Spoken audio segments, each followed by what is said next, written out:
Atau nggak bisa dong. Iyalah. Ya kan sekarang KTP aku ya. minta ijazah Mas. Boleh tak kasih? KTP. Tak tunjukkan. Oh KTP masuk data pribadi mana ada kakinya. Terus Lain. sertifikat. Ini nggak ngerti. Tak ada kewajiban bagi Pak Jokowi untuk menunjukkan ijazah dia ke publik. Dan sebetulnya ijazah itu hanya bisa ditunjukkan dalam konteks proses hukum. Makanya dia nak tunjukkan barang ini ke TPUA yang udah kadung beramai-ramai datang waktu itu ke rumah dia. Nggak bisa. Nggak bisa bedain. Ini orang yang ngerti hukum tapi so tahu. Enggak lah. Gini.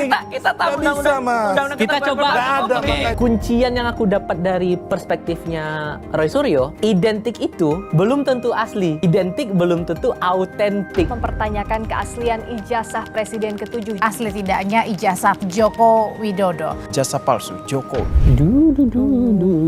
Ada nggak? Nggak ada, beneran. Mana dia catatan? Di tempat yang kumpulan dokumen-dokumen itu nggak ada tas. Duh, gawat nih, gimana dong? Ya udah deh, ntar deh tunggu pulang aja deh dicariin. Ya. Agak sibuk ku tengok-tengok kau ya. Ngapa kau tadi? Ini ijazah SMA gue baru sadar kok kayak hilang ya. Terakhir tuh gara-gara baca berita ijazah Jokowi, terus gue baru inget kemana ijazah SMA gue, tadi nelfon orang rumah kok nggak ada dicari. Agak insecure ya. Orang lain punya masalah, kita pula yang ngerasa kok kayaknya barangku ndak aman. Iya lagi, aduh takut gimana ya. Hah. Ada di mana tuh ya? Tapi aman ndak? Ada ndak? Yang kuliah ada, yang SMA nih nggak tahu di mana. Tapi biasanya ngomongin ijazah Jokowi ya. Itu kelanjutan kasusnya gimana sih? Enggak, tunggu dulu. Urusan pribadi kau aja belum selesai. Udah ngurusin urusan ijazah orang. Kau selesaikan itu dulu, baru kau urus ijazah orang. Barang tuh hilang, kayak mana kau nanti kalau mau pergi kemana-mana ada urusan apapun ijazah itu penting, weh. Iya sih, tapi kan gue lagi di kantor, nggak bisa nyari. Ini kayak rasa kepo gue lebih gede untuk ngomongin ijazah Jokowi daripada ijazah SMA gue. Itu gimana sih? Banyak alasan kau. Ya udahlah, sini, kau kasih tahu.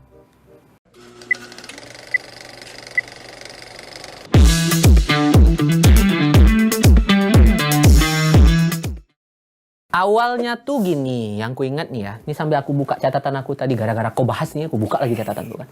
Jadi awalnya tuh tahun 2022. 2022 itu kan eranya masih menjabat ya Pak Jokowi jadi presiden. Nah, momen itu ada yang ngadu bikin gugatan ke Pengadilan Negeri Jakarta Pusat, namanya Bambang Trimulyono. Waktu itu kasus aduannya itu tuh tempat viral juga di medsos, menggugat ijazahnya Pak Jokowi. Ijazahnya nggak cuma satu, nggak cuma kuliah. Dari SD, SMP, SMA, kuliah digugat sama dia di pengadilan itu. Singkat cerita, dalam proses-prosesnya itu akhirnya pengadilan tidak menerima gugatan itu dengan alasan tidak cukup bukti. 2022, 2023 kayaknya ya, ku ingat-ingat tidak ada. Hidup lagi lah nih barang di periode 2024. Persisnya setelah Pak Jokowi selesai menjabat sebagai Presiden Republik Indonesia. Waktu itu, ini baru sebatas obrolan sih awalnya. Di bulan November waktu itu November, mantan dosen Universitas Mataram namanya Rismon Sianipar mulailah menghidupkan lagi dugaan ijazah palsunya Pak Jokowi itu. Alasannya satu yang paling utama yang dia garis bawahi, karena font yang ada deskripsinya Pak Jokowi saat itu di tahun 1985 ya, sekitar 1980-an itu belum ada harusnya. Jadi kenapa kok bisa ada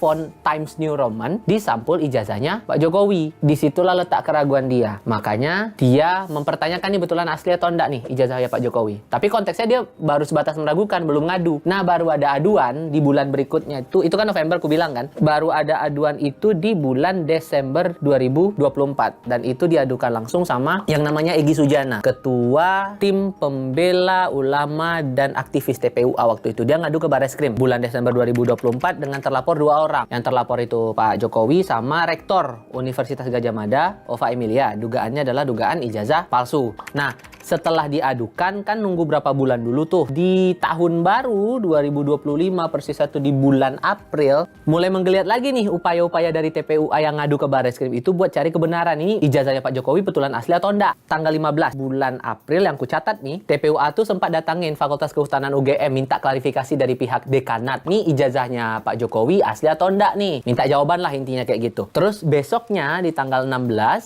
April 2025 tim TPUA ini pun datang lagi, tapi tempatnya beda. Dia datangin siapa? Datangin rumah Pak Jokowi langsung, guys. Minta apa? Mereka minta Pak Jokowi nunjukkan ijazah aslinya ke mereka yang udah datang ke rumahnya Pak Jokowi. Tapi Tapi disambut Pak Jokowi kayak gimana? Nah, ada kewajiban bagi Pak Jokowi untuk menunjukkan ijazah dia ke publik. Dan sebetulnya ijazah itu hanya bisa ditunjukkan dalam konteks proses hukum. Makanya dia nak tunjukkan barang ini ke TPUA yang udah kadung beramai-ramai datang waktu itu ke rumah dia di bulan April 2025 itu. Tidak ada kewajiban dari saya untuk menunjukkan itu kepada mereka. Ini menggeliat terus, masalah dugaan-dugaan itu, makin liar narasi-narasi yang muncul di medsos, sampai akhirnya Pak Jokowi ngerasa ini kok kayaknya udah menghina harga diri dia, merusak harkat martabat dia secara personal, makanya kemudian dia ngadu secara resmi ke polisi. Waktu itu dia ngadunya ke Mapolda Metro Jaya tanggal 30 April, waktu itu, 30 April 2025, 5 yang diaduin, 5 yang dilaporin. Nama-namanya tuh bentar ku tengok. Oh ada nih, Roy Suryo, terus Iris Monsianifar, terus Dr. Tifa ya bukan Tifa, lain pula gendernya nanti, lain orangnya. Terus Egy Sujana yang pertama kali ngadu soal ijazah Jokowi ke Barreskrim, sama yang namanya Kurnia Tri Royani. Nah, saat Pak Jokowi ngadu ke polisi, dia sekalian menyertakan 24 objek untuk dijadikan bahan pertimbangan buat polisi lah untuk menindaklanjuti dugaan pencemaran nama baik waktu itu yang diadukan ke polisi terhadap 5 orang ini. Selang berapa hari kemudian, udah ganti bulan kan, tanggal 9 Mei waktu itu, 9 Mei 2025, merespon lagi aduan dari Egy di Barreskrim. Nah, Pak Jokowi menyerahkan ijazah aslinya ke penyidik. Ini kita agak mundur dikit nih, karena kan kasusnya udah beda nih. Kasus yang si Pak Jokowi ngadu ke Mapolda itu karena pencemaran nama baik dirinya, dia sebagai pelapor. Tapi kalau yang konteks di Barreskrim, dia sebagai terlapor untuk kasus dugaan ijazah palsu. Lewat perantara penasihat hukumnya, dia kasihlah ijazah dia itu ke penyidik Barreskrim Polri untuk ditindaklanjuti sekaligus uji forensik lah untuk menunjukkan keaslian dari ijazah ini. Dan posisinya Pak Jokowi bersama dengan tim penasihat hukum menegaskan lagi ijazah dia asli sesuai dengan aturan main di kampus, dia melewati proses akademik yang sah. Intinya kayak gitulah, pokoknya semua serba sah, serba asli. Nggak ada yang bisa diragukan dari ijazah Pak Jokowi waktu itu. Itu 9 Mei 2025. Di tanggal 20, ini selang berapa hari setelah itu, pas dia ngasih ijazah kan lewat perantara kuasa hukum. Nah, tanggal 20-nya, dia datang lagi. Tapi ini Pak Jokowinya langsung ke Barreskrim menghadap ke penyidik dengan alasan waktu itu untuk memenuhi panggilan penyidik atas laporan dari teman-teman TPUA ini, di Egy Sujana yang mengadukan dugaan ijazah palsunya Jokowi. Waktu penyidikannya tuh nggak berselang lama sih, nggak lama-lama kayak kasus-kasus yang lain kan bisa berjam-jam kan. Kalau yang ini cepatlah sejam 2 jam ada, aku pun lupa. Sekitaran itulah pokoknya. Jadi setelah itu dia keluar dari gedung Barreskrim sambil membawa map. Yang seru tuh kan map ini, karena disebut map itu ada isi ijazah aslinya dia yang sebelumnya sudah diserahkan ke penyidik. Dan posisinya menegaskan lagi bahwa Jokowi punya ijazah semuanya asli, termasuk ijazah yang diragukan di Fakultas Kehutanan Universitas Gadjah Mada, Yogyakarta. Di proses-proses itu, ini kan penyidik di Barreskrim masih menindaklanjuti kasusnya atau aduannya si Egy Sujana dan kawan-kawan di TPUA kan, sambil menunggu proses yang 10% lagi. Waktu itu kan masih ada Dirtipidumnya bilang 90% penyidikan sudah rampung, tinggal nunggu hasil forensik dari ijazahnya, forensik digital dari ijazahnya itu apakah asli atau enggak. Nah, selama penantian itu orang muncullah narasi, ini bener asli atau enggak, asli atau enggak, asli atau enggak. Yang puncaknya, fakta terungkap oleh polisi waktu itu diumumkan langsung oleh Dirtipidum Pak Juhandani lewat keterangan pers, dan dia menegaskan dari hasil forensik terhadap ijazah itu, seluruh item yang diteliti, seluruh aspek unsur yang diperiksa di ijazah, semuanya identik dengan data-data pembanding. Data pembandingnya waktu itu membandingkan dengan ijazah dari 3 temannya Pak Jokowi di UGM, terus uji-uji teknis lain di ijazah itu, sampai tinta, kertasnya semuanya diteliti dan semuanya identik. Gitu ceritanya. Nah, emangnya apa aja sih yang dituduhkan soal kepalsuan ijazah Jokowi? Terus kalau hasil lab forensiknya itu emang gimana?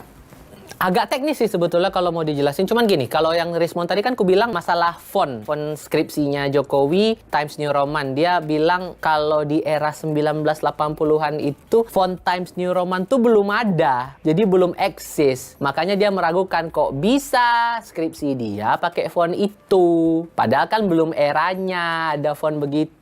itu satu. Terus yang kedua, lembar pengesahan skripsinya nih yang aku catat di sini. Lembar pengesahan skripsinya Pak Jokowi itu agak aneh menurut si Rismon Sianipar ini. Dia bilangnya tidak ada lembar pengesahan dari dosen penguji serta nama dosen yang menguji. Itu yang bikin dia ragu. Jadi poin utamanya adalah dari skripsi. Saat skripsinya tidak betul, harusnya ijazahnya juga nggak sah dong. Nah, itulah yang jadi dasar pemikiran Rismon meragukan ijazah Jokowi ini asli. Tudingannya ke sana. Nah, sampailah dibalas sama pihak UGM bahwa mereka menegaskan, Fakultas Kehutanan dulu nih, Fakultas Kehutanan bilang ijazah Jokowi asli, dia tercatat sah sebagai mahasiswa waktu itu dan lulus di tahun 1985. Itu dari dekanat. Diperkuat lagi sama pihak rektoratnya UGM kalau mereka punya catatannya, mereka punya surat keterangan akademik di Jokowi ini masuk dari tahun berapa, lulus tahun 1985 itu tadi. Jadi penegasan bahwa Jokowi proses akademiknya salah sampai dia dapat ijazah itu tadi. Masih ada yang meragukan nih dengan analisis-analisisnya ini dan penegasan dari pihak UGM. Siapa yang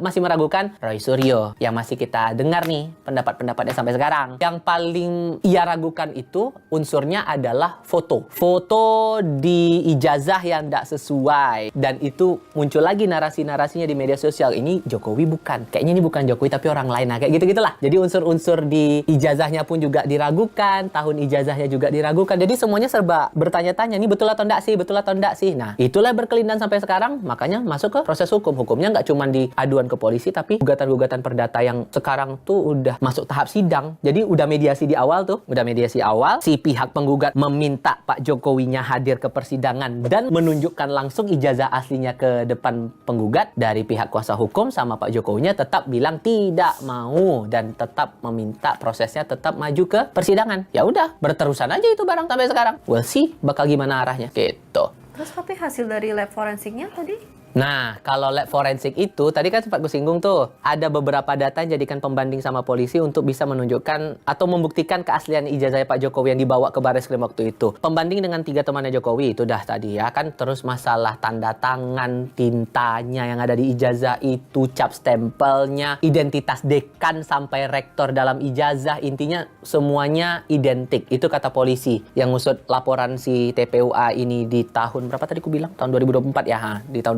2024 itu. Dan Barreskrim waktu itu Dirtipidumnya juga bilang di konferensi pers, bilang ijazah SMA-nya juga asli, menyebut fakta diperoleh setelah menguji beberapa unsur yang ada dalam ijazah, pembanding lagi, kunciannya adalah data pembanding kalau kata si polisinya, yang membuat polisi akhirnya memutuskan untuk tidak meneruskan kasus ini karena ya udah identik barang ini, mau dibandingkan dengan apa lagi, udah selesai barang ini. Tapi ini ya, gue juga baru baca kemarin ya di berita, katanya Roy Suryo akan melaporkan penyidik, benar gak? Nah, gini, bersikeras dua pihak ini intinya kan. Kalau Pak Jokowi sebagai yang punya ijazah bilang bahwa ya nggak terbantahkan lah bahwa ijazah saya ini asli karena prosedur akademiknya jelas. Dari pihak UGM juga sudah menegaskan posisinya Pak Jokowi emang mahasiswa sana, mahasiswa Fakultas Kehutanan dan dapat ijazahnya juga jelas. Tapi di sisi lain dari Roy Suryo, beberapa kali aku dialog sama Mas Roy di beberapa program, terutama Kompas Petang terakhir kali tuh, waktu itu sempat debat tuh sama Sylvester Matutina sampai adu-adu pendapat gitulah pokoknya. Mas, mereka kalau mau menuduh orang itu punya ijazah palsu, harus punya bukti bahwa ini ijazah orang ini palsu. Justru tahun berapa? Sorry. Justru ijazahnya keluarin dulu. Nggak bisa Mas itu memfitnah orang. Nggak fitnah, nggak ada. Oh, fitnah ini, makanya Nggak. Anda nanti kena loh ya. 310 311 itu kena itu. Kuncian yang aku dapat dari perspektifnya Roy Suryo, identik itu belum tentu asli, identik belum tentu autentik. Makanya dia masih tetap yakin kalau barang ini masih harus dibuktikan lagi lebih detail. Jadi itu satu. Dan yang kedua, si Roy Suryo juga bilang, kok nggak transparan nih pengusutannya sama polisi, proses identifikasinya kayak gimana, analisis forensiknya kayak gimana terhadap ijazahnya Pak Jokowi. Nggak pernah tuh terbuka uji tintanya pakai prosedur apa, uji kertasnya pakai prosedur apa lagi. Ya pokoknya hal-hal yang dirasa menurut Roy Suryo dan teman-teman itu kayaknya masih belum detail dan transparan. Terlebih pas konvers itu Roy tetap minta bahwa ijazah asli yang udah kembali di tangan Pak Jokowi ditunjukkan lagi, menunjukkan bahwa ini barang asli atau enggak. Tapi kan kemarin pas konvers cuma ada tampilan di layar aja, terus sama foto halaman depan skripsinya Pak Jokowi, lembar pengesahan, sama foto ijazahnya aja. Cuma data digital lah gitu, fotonya aja di layar tapi nggak ditunjukin ke khalayak kalau itu barangnya asli atau enggak. Makin ragu lah mereka ini. Jadi poinnya mereka ya udah kita akan nunggu sampai ke persidangan aja, tapi mereka tetap dengan perspektifnya mereka bahwa ya barang ini diragukan keasliannya ijazah Pak Jokowi ini gitu. Nah, atas proses yang dianggap serampangan oleh teman-teman yang masih bersikeras atas keraguan ijazah Pak Jokowi ini, Roy Suryo sempat ada rencana juga sebetulnya, betul kata kau tadi, melaporkan penyidik Barreskrim Polri ke sejumlah institusi pengawasan internal. Ya intinya meragukan proses yang prosedurnya lah, prosedur yang berjalan ini kok kayaknya ditutup-tutupin, kayak ada menyimpan sesuatu, walaupun bukan menyimpan duit, nggak tahu lah ya. Tapi gitulah. Jadi kayak ada sesuatu yang tidak jelas diterangkan ke publik. Ini kenapa sih kok tiba-tiba ujuk-ujuk langsung dibilang identik, kenapa? Kayak gitu. Nah, kalau aku sangkutin lagi masalah dialogku tadi, Roy tetap dengan pendiriannya, tapi Sylvester Matutina menilai bahwa ya kalau memang mau masih tetap bersikeras, sementara polisi sudah menegaskan data ini identik, berarti tidak menghargai proses yang dilakukan polisi dong kalau begitu. Sampai dia bilang, nih kalau udah kayak begini juga, ya udah jelas bahwa Mas Roy ini layak untuk dijerat dugaan pencemaran nama baik sebagaimana yang sudah diadukan sama Pak Jokowi di Mapolda Metro Jaya waktu itu. Jadi ya walaupun diancam dengan sebegitunya, Roy Suryo tetap bersikeras bahwa oke, kita akan buktikan, kita adu-aduan aja. Di Roy dan teman-teman menilai punya analisisnya sendiri yang bisa dibuktikan, sementara pihak lain juga menilai ya ini udah pencemaran nama baik, saling mengadu pendapat perspektif lagi. Jadi ya kemana arahnya itu yang aku tidak tahu. We'll see gitu. Kalau aku pribadi nih ya, yang lihat kasus ini walaupun lewat beberapa kali dialog, pelajarannya jadi gini sih. Tuduhan pemalsuan ijazah ini kan ngaruhnya ke integritas seseorang kan ya. Jadi kalau memang terbukti akan ada konsekuensi, kalau terbukti itu asli ada konsekuensinya, terbukti palsu ada konsekuensinya. Bahkan waktu itu kalau dalam obrolan redaksi kami, potensinya dua. Kalau nggak pencemaran nama baik, ya pemalsuan surat, dan dua-duanya sama-sama kena pidana. Nah sekarang kan tinggal polisi yang harus bisa membuktikan itu dan harus transparan juga, mendetailkan unsur mana yang memenuhi, terus bukti apa yang paling menguatkan bahwa posisi ini salah, posisi ini benar, mana yang valid, mana yang tidak. Karena kan sekarang kita dengarnya cuma adu pendapat masing-masing dengan buktinya masing-masing kan. Kalau udah kayak gini, siapa yang benar, siapa yang salah, akhirnya muncul narasinya liar lagi di media sosial. Itu satu. Terus cara aparat yang punya tanggung jawab untuk menganalisis dan mengusut kasus ini juga jadi presiden tersendiri juga buat nanganin kasus di masa depan. Kita kan nggak tahu nih kondisi berikutnya bakal ada lagi nggak yang kayak begini. Mungkin sekarang terhadap satu orang, untuk kedepannya terhadap orang lain yang levelnya antara tinggi, sama, atau lebih rendah daripada tokoh yang sekarang bermasalah, bakal tetap dengan treatment yang begini, kepastian hukumnya kayak gimana, perkembangan teknologinya kayak gimana, apakah akan menambah ruwet lagi semuanya? Karena sekarang saja aku yang liputan pun pusing melihat itu. Nah, satu sisi lainnya sih gimana cara tim akademiknya juga sih harus bisa menjelaskan itu. Walaupun kemudian ya udah berkali-kali juga sih dari tahun 2022 mereka udah negasin, mereka udah jelasin posisinya Pak Jokowi memang pernah jadi sivitas akademika sana sebagai mahasiswa. Tapi kalau udah berkelindan lagi kayak gini, ya gimana komunikasi publiknya menjelasin ke masyarakat yang masih meragukan keaslian, itulah yang jadi PR sekarang. Komunikasi publik sih kalau buat aku sekarang PR-nya. Dan transparansi. Kalau memang benar ya udah jelasin aja kalau itu benar. Kalau salah ya udah jelasin kalau itu salah. Selesai urusan. Setuju. Gila, berkelit banget ini kasus ya. Gue kayak nyata udah lama tapi masih aja gitu. Kalau misalnya nih ijazah gue yang hilang, bakalan rame kayak gini juga gak sih? Aku nggak peduli sih, sumpah. Aku nggak peduli. Udah aku bilang, kau nggak usah masuk ke kantor, selesaikan urusan ijazah kau. Ijazah kau hilang, aku nggak ikut bantu nguruskan masalahnya, mohon maaf nih. Aku tidak sepenting itu ternyata ya. Tak sepenting itu gitu.